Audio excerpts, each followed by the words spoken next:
wood. I feel like it works with that. That was perfect. Yeah, with the wood look tile with that. So this was this bathroom always here? This was a half bath, then we made it into a full. We added the stand-up shower right here. Wow. Nice. And then this is just some extra fun. Here you got a little bedroom or This is the fourth bedroom office. That's cool. You can put a desk right here by the window.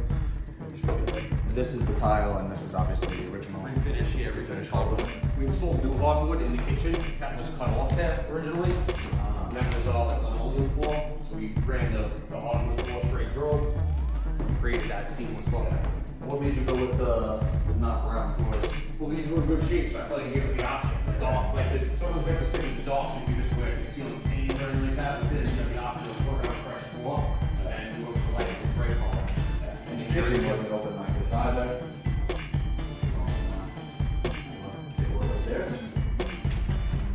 Taking handrail, new spindles.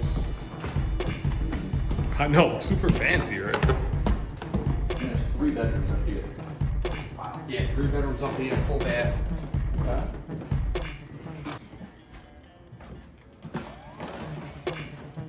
Very good fit for family And it here. was all in good shape. We changed out all the windows up here, but left all the casings. And then we changed out the interior doors.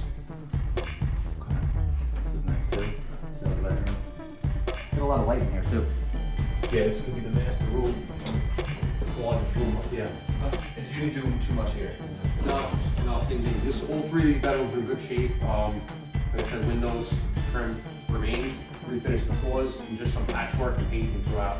Would you consider this a lighter renovation? Yeah, all in all, it was a lighter. Yeah, it was in good shape, the house. Check that out.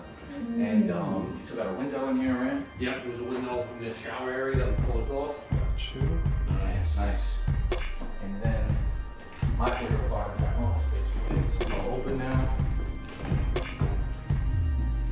We'll get to use do that. Well, we had the recessed lighting up there, so I just wanted to do something different in the kitchen, not carry that same recessed light out. That's cool. Yeah.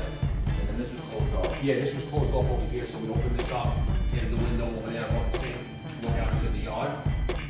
And then by extending out the kitchen, it gave us the room to add a dishwasher. We have a dishwasher here originally, so creating all that extra counter space, it let us, makes it a whole open as well. Large area, flop sink, Right off the kitchen. side entrance, Nice. it's nice. Okay. So you park your car, you can come in right through here. Oh wow. And how long did a project like this take? I would say a little over 2 months. Yeah. Yeah. So this is an in and out one. Yeah. Painted the siding, so this is the original aluminum siding. Power wash and painted. Aluminum siding's nice, right? Yeah, I think it paints well. You know, that's the benefit of it compared to some of the other stuff. Like you can paint the vinyl, it just doesn't show as well as the aluminum. So with this, it almost looks like it's brand new siding in the end. Wow. Yeah, it does look like it. Yeah. Oh, we just clean it up. Especially a little entrance to the backyard. Yeah, back here, there's an existing patio that we just cleaned up, and then there was a lot of tree removal that we had to do back here. And if you notice, there's the Rahway River running right. You can set up a nice little barbecue here, hang out. Yeah, look, you got the ducks right there. Oh, where? I want to catch him. Over there. Noise. So solar panels too? Solar panels were existing, yep, they were previous owner. Nice. There it is, guys. Another project for freedom. And on the market this week, so Yeah. let's see. Check it out.